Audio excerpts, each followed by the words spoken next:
पम पम वम वम मम मम खम खम सम सम तम तम पम पम झम झम क्षीम क्षीम क्षीम क्षीम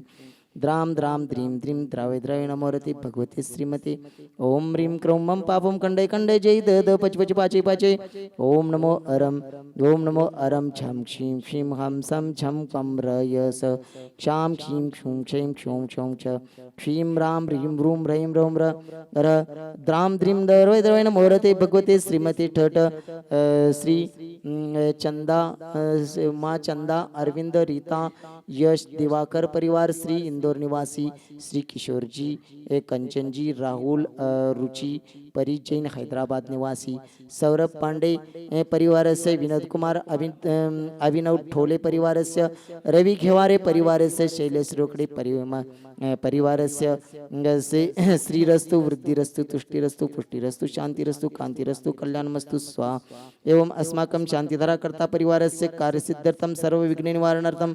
श्रीमद् भगवद अरद सर्वज्ञ परमेष्टि परम पवित्राय नमो नमः समस्त शांतिधारा कर्ता परिवार से श्री शांति भट्टारक पादप्रसादात सद्धर्म श्री बलायुर्ग्य श्रीबुद्धिरस्तु सद्धर्म स्वशिष्य परिशिष्य वर्गाम प्रसदिन्तु न श्री ओम वृषभदाया श्री वर्धमाना पर्यंत चतुर्विंशति अरंतो भगवंत सर्वज्ञ परम मंगल नाम दिया समस्त शांतिधारा कर्ता परिवार से ये मुद्रांच सिद्धिं तन्वन्तु सद्धर्म कार्येषु ये मुद्रांच सिद्धिं प्रयच्छन्तु न ओम नमो वरते भगवते श्रीमती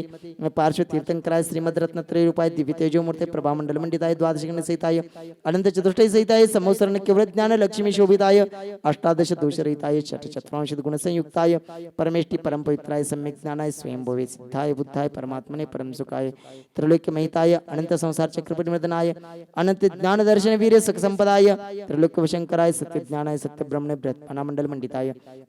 ऋषि आरिका श्रावक श्राविका प्रमुख चतुसंग सर्व विनाशनाय गाति कर्म क्षयंकराय अजराय अभवाय अस्मा समस्त शांतिधारा करता परिवार से व्याधिम गणंतु व्याधिम गणंतु व्याधिम गणंतु। संसार की प्रत्येक वस्तु नश्वर है। पर्याय की दृष्टि से, अवस्थाओं की दृष्टि से प्रत्येक वस्तु का अंत, जो पर्याय उत्पन्न होती है उसका अंत अवश्य होता है। जिसका संयोग होता है उसका वियोग अवश्य होता है।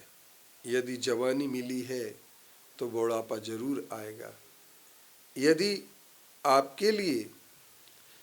जन्म मिला है तो मृत्यु भी एक साथ निश्चित है। यदि लक्ष्मी मिली है, धन दौलत मिली है, इज्जत मिली है, तो इसके नष्ट होने का खतरा भी आपके सामने मंडरा रहा है। अब हमारे सामने सबसे बड़ी बात यह आती है कि जब ये सब चीज़ें नष्ट होने वाली हैं, जब ये सब चीज़ें नष्ट हो सकती हैं और होती ही हैं, नियम से होती है, चाहे वह सिकंदर हो, चाहे कलिंदर हो, कोई भी एक से एक शरीर के बलधारी जीव जिन्होंने अपने शरीर, धन और इज्जत पर, प्रतिष्ठा पर बहुत घमंड किया, मद किया, लेकिन वे भूल गए कि ये सब साथ में रहने वाला नहीं है। लेकिन जिन्होंने ये माना कि यह शरीर एक दिन नष्ट जरूर होगा, ये शरीर जो अभी हमारे लिए बलवान दिख रहा है एक कमज़ोर अवश्य पड़ेगा। जो हमें आज उच्चताएं मिल रही हैं वो कभी निम्नताओं में बदल सकती हैं। ऐसी परिस्थिति में व्यक्ति जब विचार करता है तो वह एक बात सोच लेता है कि यह संसार का वस्तु तत्व परिणमनशील है, यह वस्तु तत्व कभी स्थिर रहने वाला नहीं है। अब इसके बाद भी हम यदि इसे स्थिर बनाने की कोशिश करते हैं, हम यह अस्थिर को स्थिर मान लेते हैं, तो ये हमारी बहुत बड़ी भ्रमणा है, भूल है। और इस भूल के लिए हमें जब मौका रहते, अवसर रहते सुधार लेना चाहिए। यदि हम इस भूल को सुधारने में पीछे रहते हैं, यदि हम इस भूल के लिए सुधारने में आगे नहीं बढ़ते हैं, तो यह बात निश्चित है कि हमारे और आपके सामने एक सारी की सारी चीज़ आ जाती है। वह आती है कि हम अपने आप के लिए एक निश्चित तौर पर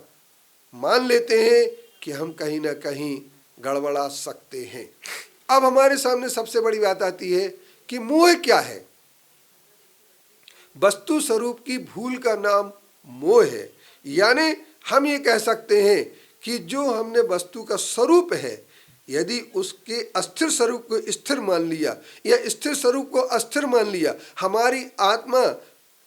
जो स्थिर है उसे अस्थिर मान लिया, तो हमारा आत्मविश्वास समाप्त हो जाएगा। और यदि हमने शरीर को जो अस्थिर है, यदि हमने जवानी अस्थिर है,